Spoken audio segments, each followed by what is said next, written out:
Hello everyone, I am Srishti and welcome to Card Readings with Srishti.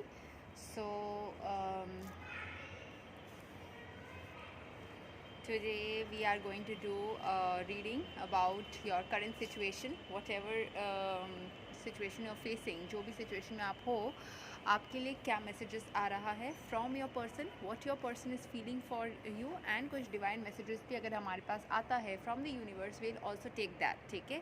So first we'll see what messages are coming for you from your specific person. It's mostly for lovers. ठीक है? Okay. First card we have got is Justice. That is your I would say divine angels are telling you that you are going to get justice. आपको justice मिलने वाला है and your person also wants to do justice with you. उनको realise हो रहा है अभी कि उन्होंने आपके साथ में इनजस्टिस किया है, उन्होंने आपके साथ में गलत किया है, उन्होंने कहीं ना कहीं शायद आपको टेकन फॉर ग्रांटेड लिया है, बहुत ज़्यादा दर्द दिया है अभी, क्योंकि as per astro we are now in November. So नवंबर में ना बहुत सारे टाइम एंड फेजेस भी चेंज हो रहे हैं, बहुत सारे प्लैनेट्स के पोजीशंस चेंज हो रहे हैं, which are coming. Many people were having some issues like कुछ राशियाँ जैसे कि मकर, धनु, तुला. मैं कोशिश करूँ कि बाकी के राशियों के बारे में भी बात करूँ, बट मैं थोड़ा सा आज रीडिंग के साथ साथ थोड़ा थोड़ा बता दे रही हूँ. इन सबको कन्या, इन सबको कुछ ना कुछ नेगेटिव फेजेस थे, स्पेशली कन्या, धनु और तुला का गुरु चंडाल दोष भी चल रहा था. सो आप लोग नेगेटिव साइकिल्स के थ्रू जा रहे थे. बहुत कुछ मतलब शनि के फेजेस के चेंजेस होने के बावजूद भी तुला को एंड धनु को शायद उस हिसाब से रिजल्ट्स नहीं मिले. सबको एक जैसा ही रिजल्ट्स नहीं मिला होगा. कुछ जैसे मेरे जान पहचान के कुछ मेरे रिलेटिव्स में या फ्रेंड्स में भी है जिनको काफ़ी हद तक पॉजिटिविटी देखने को मिली. कोई एक पार्ट में नेगेटिव हुआ तो बहुत सारे पार्ट पॉजिटिव रहे. So it was a mix and match thing for them.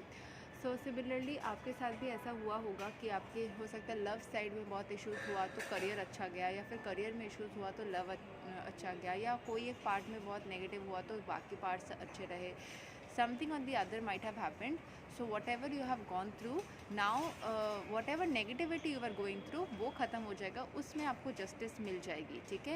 And if your partner had hurt you, या फिर आपको बहुत ज़्यादा दर्द महसूस हुआ होगा, उनके तरफ से इनजस्टिस हुआ होगा आपके साथ में, आपकी बात सुनी नहीं गई, आप सही थे लेकिन फिर भी आपको गलत बताया गया, आपको गलत प्रूफ करने की कोशिश की गई, you were unheard, you wanted to say but आपको मतलब जैसे मैंने बोला यू वेर आपके बात सुना नहीं जा रहा था. So those issues will be gone. ठीक है?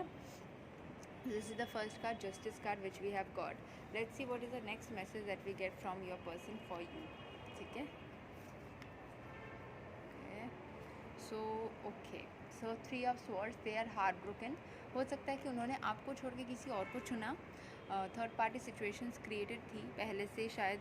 May be the person was already heart broken आपसे जब वो मिले थे, एंड आपको भी उन्होंने शायद हर्ट कर दिया, and then they chose somebody else and they were deeply hurt by the person और डीपली अनसेटिस्फाइड. एंड उन्होंने रियलाइज़ किया कि वो उनका गलत डिसीजन था, उनको वो रियलाइजेशन हो रहा है. एंड जैसे कि जस्टिस कर्मा काम कर रहा है, उन्होंने आपको दर्द दिया ना, तो अभी कर्मा काम कर रहा है, इसीलिए जस्टिस का कार्ड जो आया था उसके बाद 3 ऑफ स्वर्ड्स का कार्ड ये दिखा रहा है कि उनको हार्ट ब्रोकन वापस से महसूस हुआ, एंड उन्होंने रियलाइज़ किया कि आपके साथ में उन्होंने जो किया था वो नहीं करना चाहिए था. आपको वापस से हो सकता है आप लोगों में कोई आर्ग्यूमेंट हुई थी, एंड उन्होंने चाहा ही नहीं कि वो आपको और एक चांस दे या फिर आपसे वापस से उस बारे में कोशिश करे. Time and phase, you know everything. Astro में जब मैंने पहले ऐसे सोचा कि मैं बिना भक्ति भी, मैंने जब कृष्ण भक्ति भी की उसमें भी मैंने बताया था कि विदाउट बिलीविंग मैंने चैंटिंग करके देखा कि it works like miracles.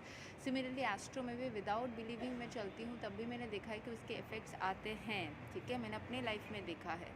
So similarly वो प्लानिटरी इफ़ेक्ट्स अगर आ जाते हैं तो उसमें हो जाता है, बट इनकी कोई कर्मा में डीप रियलाइजेशन होना था जिस वजह से ये चीज़ हुआ. ठीक है? नेक्स्ट देखते हैं कि उनकी तरफ से क्या मैसेज आता है आपके लिए. What tarot wants to tell about your person. ठीक है?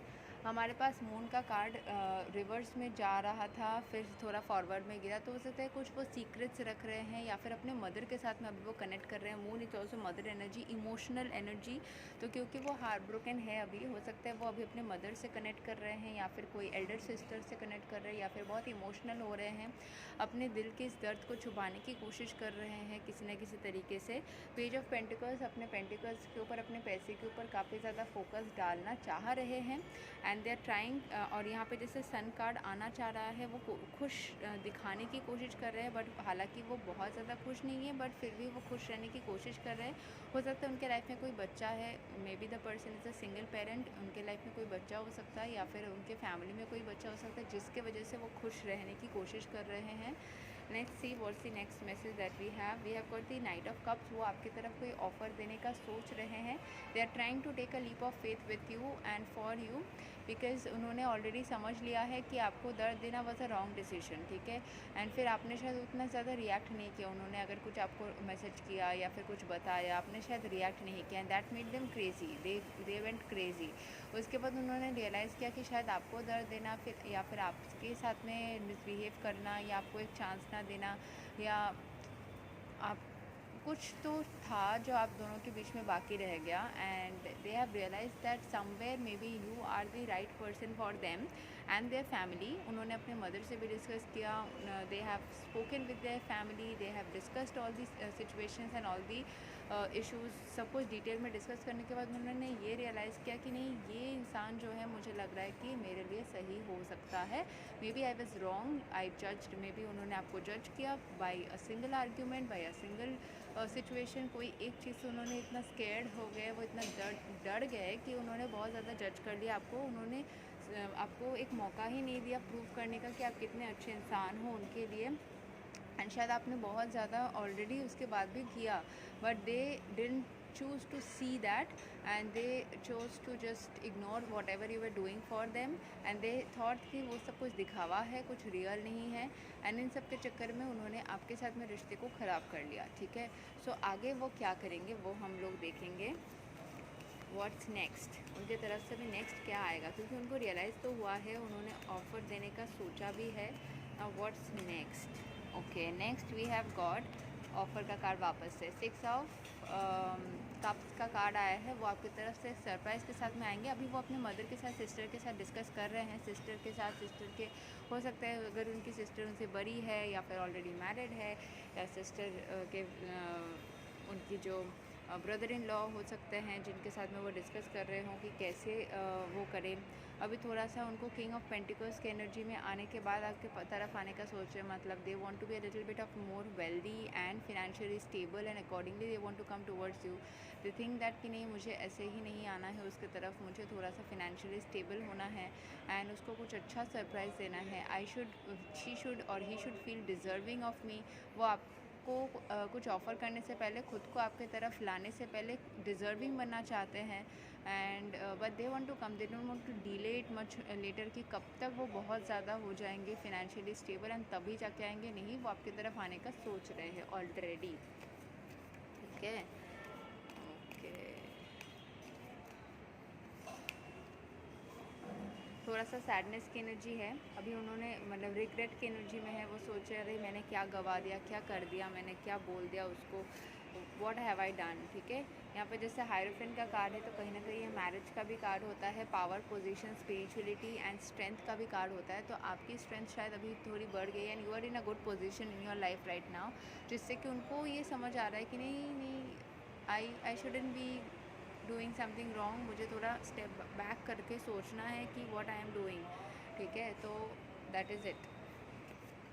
लास्ट कार्ड आपके लिए एक गाइडेंस का कार्ड देखते हैं, टैरो आपके लिए क्या गाइडेंस देना चाह रही है। चैरियट कार्ड, आपको स्लो डाउन करना है क्योंकि चैरियट कार्ड इन रिवर्स आ रहा है। थोड़ा सा चीज़ें स्लो होंगे, आहिस्ते आहिस्ते पर्दा खुलेगा, क्योंकि ऑलरेडी उन्होंने इतना कुछ ख़राब कर दिया है, इतना कुछ शायद ख़राब बोल दिया है, आपको इतना कुछ सुना दिया है, आपके बारे में दूसरे लोगों को बोल दिया है। They have created a mess out of this situation कि उसको एक झटके में ठीक करना तो पॉसिबल नहीं है एंड आपकी तरफ वो एक झटके में आए तो आपको तुरंत उनको मानना भी नहीं चाहिए। You should take some time कि अगर वो आते हैं आपके तरफ आके वो अपोलोजाइज़ भी करते हैं एंड दे से समथिंग कि ये है वो है whatever, then you should say कि भाई अभी वो ओवर थिंक भी कर रहे हैं, ठीक है, काफ़ी ज़्यादा ओवर थिंक भी कर रहे हैं कि चीज़ों को कैसे ठीक किया जाए, क्योंकि ऑलरेडी ही और she has created a mess out of it. तो आपको तुरंत ही मानना नहीं है कि चलो ठीक है हम बुला के कर लेते, then they take you for granted again, ठीक है। तो थोड़ा सा उनको समझा दीजिए, बता दीजिए, डोंट आर्ग्यू विद देम या फिर झगड़ा मत कीजिए, बट यू टेल देम कि आप सोचिए what ever you have done was that right, was you just think about it, and do you feel some amount of respect for me in your heart? If that, then I should be feeling that as well, because you have disrespected me. अगर उन्होंने आपको disrespect किया हुआ है, whatever is the situation, उस हिसाब से आप उनको बताइए। and if you feel like ये छोटा मोटा सा कुछ था, तब तो मान जाइए, whatever fits in your thing, ठीक है। सो आपको इवेंचुअली चीज़ें सब कुछ सॉर्टेड होते हुए नज़र आएगा, ठीक है। आपके लिए जब भी डिवाइन टाइम होगा उसी टाइम पे होगा चीज़ें, एंड फियर नॉट, ठीक है। अभी थोड़ी सी स्ट्रगल है, हैंगमैन की एनर्जी रिवर्स में जा रही है, मतलब चीज़ें अभी थोड़ी सी आपके फॉरवर्ड में भी आएगी, ठीक है। एंड थोड़ी सी जो फिनेंशियल स्ट्रगल्स चल रही है उसको वो थोड़ा सा सॉर्ट आउट कर ले, लेकिन वो आपकी तरफ इस साल तक आ जाएंगे। They will come to you and they make some positive changes. Initially थोड़ा सा नेगेटिव लग सकता है, but eventually everything will be positive, ठीक है। Thank you so much. अगर आपको मेरे साथ पर्सनल सर्विसेज बुक करनी है, जैसे टैरो रीडिंग, टैरो सिखाने के कोर्सेज के लिए या फिर हीलिंग सेशंस के लिए, तो आप मुझे व्हाट्सएप कर सकते हैं at my personal number which is 9038758500। Healing sessions 1K से स्टार्ट होता है, 1000 से स्टार्ट होता है। अभी 800 में भी कुछ हीलिंग सेशंस मैं प्रोवाइड कर रही थी। So according to your situation, जो भी आपका सिचुएशन है उस हिसाब से आपको हीलिंग सेशंस मिलती हैं। टैरो कार्ड के सेशंस 500 पर टॉपिक पर रीडिंग अवेलेबल है, एंड टैरो सिखाने के कोर्सेज 2000 पर टॉपिक पर मतलब जो है ना पर टॉपिक 2000 है 5 क्लासेस के लिए। Thank you so much, take care and bye bye.